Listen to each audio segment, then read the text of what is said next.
किसी की तिजोरियां भरती गईं और किसी के घर सूने होते चले गए, वैसा ही एक घर श्रेया यादव का है। 25 वर्षीय श्रेया यादव का, जो सपने बुन आईएएस बनने के दिल्ली गई थीं यूपी के अंबेडकर नगर के गांव से। और हम इस वक्त उसी गांव के उसी घर में श्रेया के मौजूद हैं, जहां इस वक्त केवल सन्नाटा है, लोग बैठे हैं, लेकिन याद में श्रेया की, जिनकी आंखों के सामने से श्रेया का चेहरा नहीं जा रहा है। तो वहीं मेरे पास श्रेया की कुछ किताबें और कुछ नोटबुक्स रखी हैं।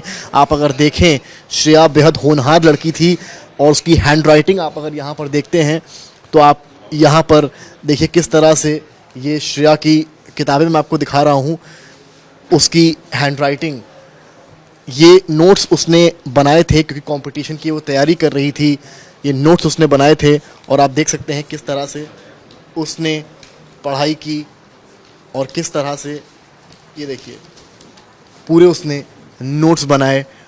और इतनी होनहार लड़की यहाँ से पढ़ लिख कर जाती है। और आप देखिए, तमाम यहाँ पर किताबें हैं मेरे पास, जो ये देखिए आप, ये भी नोट्स हैं, तमाम अलग अलग कंपटीशन के नोट्स हैं, अलग अलग सब्जेक्ट्स के नोट्स हैं, जो भी यूपी ट्रिपल एससी के सब्जेक्ट्स होते हैं उसी की श्रेया की हैंडराइटिंग है, जिसको मैं दिखा रहा हूँ आपको। और ये कोचिंग के नोट्स हैं, ये सारे कोचिंग के नोट्स आपको मैं दिखा रहा हूँ।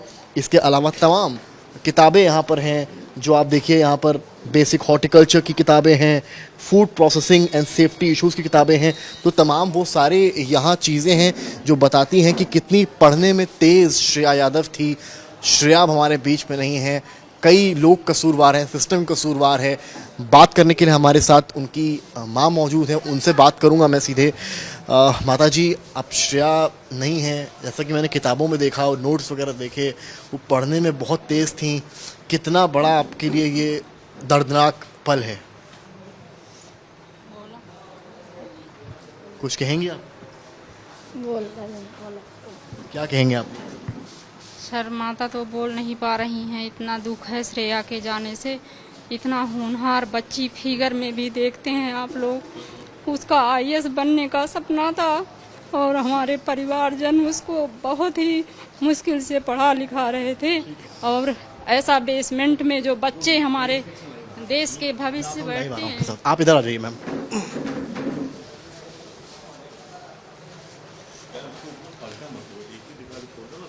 आप आगे आइए ना, दिखाइए आगे। अरे उड़ रहा है तो रोकेंगे ना उसको। फ्रेम आ रही है, ओके बेटा, मैं उधर आऊँगा।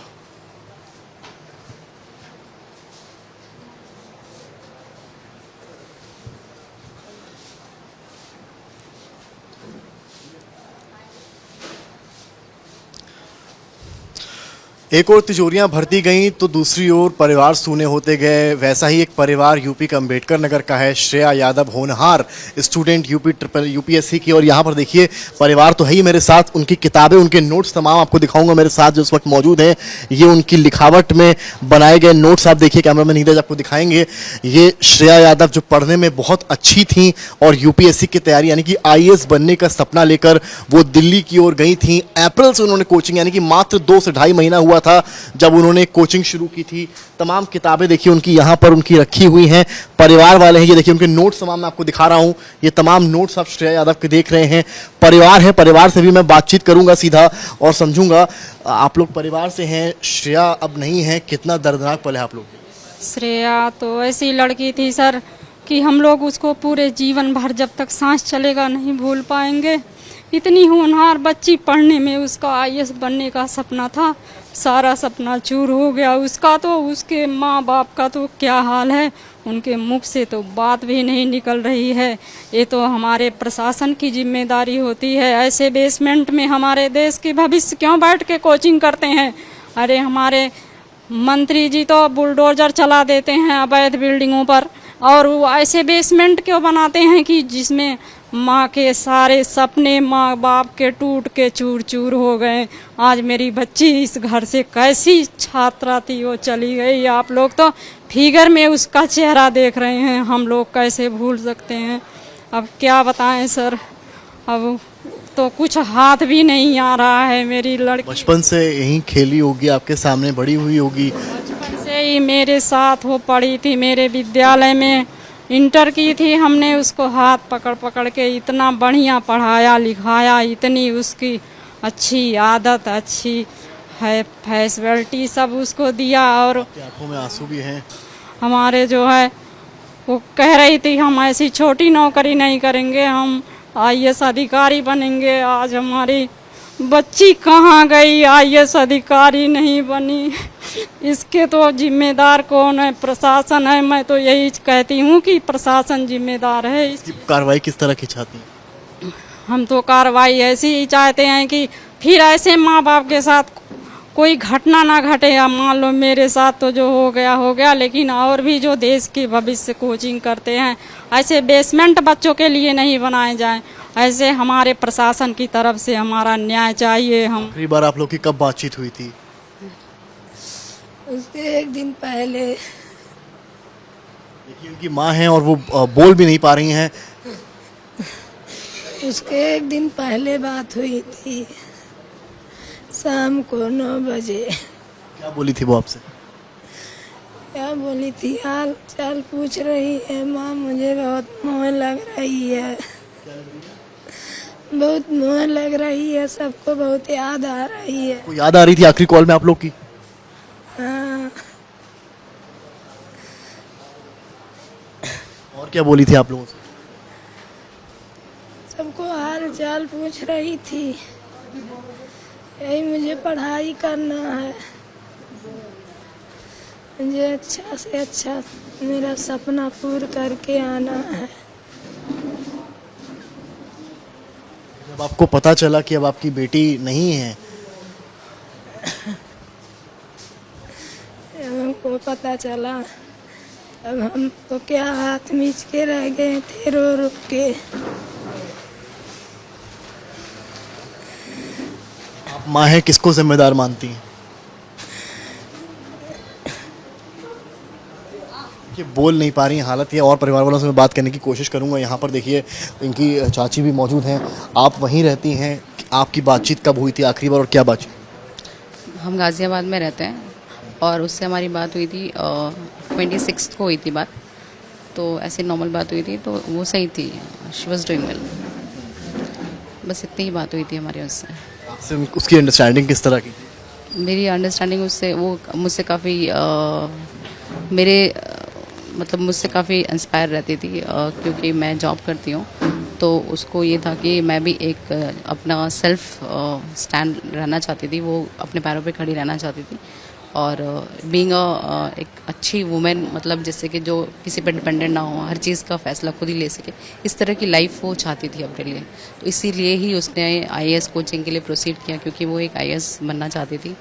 बचपन से वो किस तरह से, क्योंकि आपने देखा होगा कि किस तरह की स्टडीज उसकी रही, पढ़ाई में कैसी थी वो, और कैसे उसको एक ख्वाब आया कि उसको आईएएस बनना है?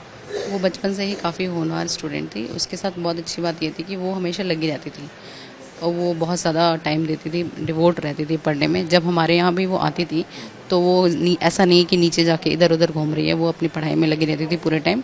कहीं भी एक्स्ट्रा टाइम वो वेस्ट नहीं करती थी और बहुत ही ज़्यादा होनहार स्टूडेंट। कब मालूम पड़ा कि ये घटना हुई? आपके भी वहीं रहते हैं?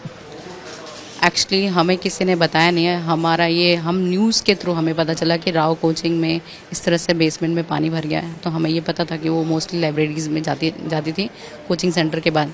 तो मेरे हस्बैंड 10 साढ़े 10 बजे के करीब उन्होंने देखा कि न्यूज़ में ऐसे आ रहा है कि बेसमेंट में पानी भर गया है और एक बच्चे की मौत हो गई।